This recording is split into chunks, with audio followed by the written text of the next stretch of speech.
I was teaching a storytelling class for teachers. I usually know a teacher just by the way they ask questions or the way they dress. And so I gave a simple assignment. I said, tell a story. Any story you want, we're listening. For after all, stories are gifts. It's up to us to take them and receive them. This is what Lance Henson, a Cheyenne Native American storyteller, once told me. They're gifts. And sometimes we're reluctant to give them. Richard was in the back of the room. He went up to me and he said, while they were on break, he said, Mr. Cordy, I got a story, but I don't got a story. Okay. Can I tell it to you? And if you like it, I'll tell it to other people, but I'm not sure it's a story. I said, fine. Tell it. He took a moment, he breathed. He said, I served in Vietnam. I saw things in Vietnam that I never wanted to see. And so, when I came home, I wanted to forget things. I wanted to forget them like nobody's business. So I went to a rental car place and I got myself a truck, Chevy truck. I like Chevys. Blue Chevy. Couldn't afford that. But I got in this truck and I just started driving. And do you know the freedom of the road? When you're just driving, you can forget things. And I had plenty to forget. As I was driving, I drove with one hand, and I was supposed to return that truck in one day, but I kept driving.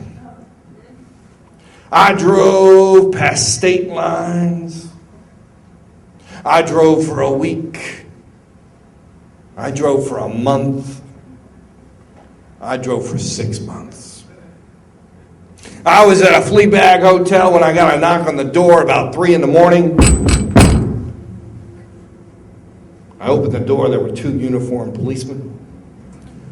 They had one question for me. They said, "Excuse me, sir, is that your truck?" I said, "Kinda. I've had it for a while." They didn't find that funny. They took me back before the judge. I don't know if it was a bad day for the judge. I didn't know that I could have a lawyer. But that judge, I was mad. I told him about my military record. I told him about the need to drive, the freedom of the highway, and he told me about my sentence of 2 years in jail. I'd never been to jail. I didn't know what it was like. I knew I wasn't rich, so I'm going to have a bunkmate. And I was dreading that. And I got to the jail cell, and when I got there he was. Long before it was popular or the thing to do, this guy had tattoos. He had a tattoo of a star above his left eye. If that's my left eye, maybe the right eye too, I don't know. He had a star over on his shoulder, and on his other shoulder it said, "I love Mary," and it was crossed out. Underneath that it said, "I love Elizabeth," crossed out. Then it said, "I love Mother," crossed out. Yeah, you know. He had a star on all over his chest, and he had a dancing woman, but he'd been there so long it kind of looked like a woman that wasn't on Weight Watchers. Had a serpentine going all the way down his legs. And I looked at him and I said, "Nice tattoo." He said, "Yeah, you like it." He talked a little different than me. I said, yeah, it was good. And for 6 months, we got along all right. And then he woke up really early, and he pointed at me as though that was his good morning. And he said, "Tomorrow's your day." Oh, goodness. Tomorrow. I'm a big guy, but they're bigger people in prison. He said, "Tomorrow's your day. Be ready." I ain't got much to do. So it was 3 in the morning the next day, and he shrugged me on the shoulder, and he's a little guy, but he's also pretty big. And he said, Today's your day. Roll up your arm. I don't know what he's talking about. Roll up your arm. So I rolled up my sleeve. I said, today's the day you get your tattoo. Oh, happy days. And he looked over and he said, look at this. And he had a Kleenex. I think it was used. And he had taken thermofaxes, which was the way that they did paper, and blue dye dust had come down. And out of his back pocket, kind of hidden, a rusty razor blade. He said, so, what do you want on your arm? I thought, oh goodness. No. I'm the artiste. What do you want? I do a lot of things. I said, how about the woman that I was seeing before I got here? She loved flowers. Could you make like a really super small, like tiny, small flower? Yeah, I can do that. How about a rose? I like roses. They used to like roses. And so he took that rusty razor blade, and like he was an archaeologist, he dived into my arm for an hour and a half. As the blood poured forth in that little drain in the cell, I thought I was losing conscious. I was about to just pass out. For you see, no's not an option here. He said, hey, every tattoo must have a banner underneath it.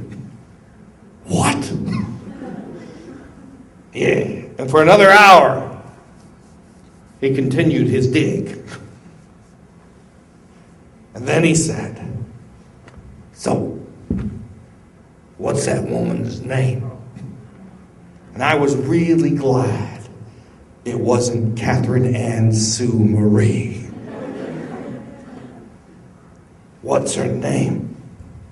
I got the banner. I said, and I had to think fast. I had to think really fast. And I said, all right, I'll tell you what. I don't even know if that woman will be here when I get out.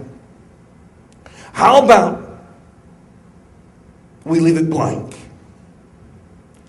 Could we just leave it blank?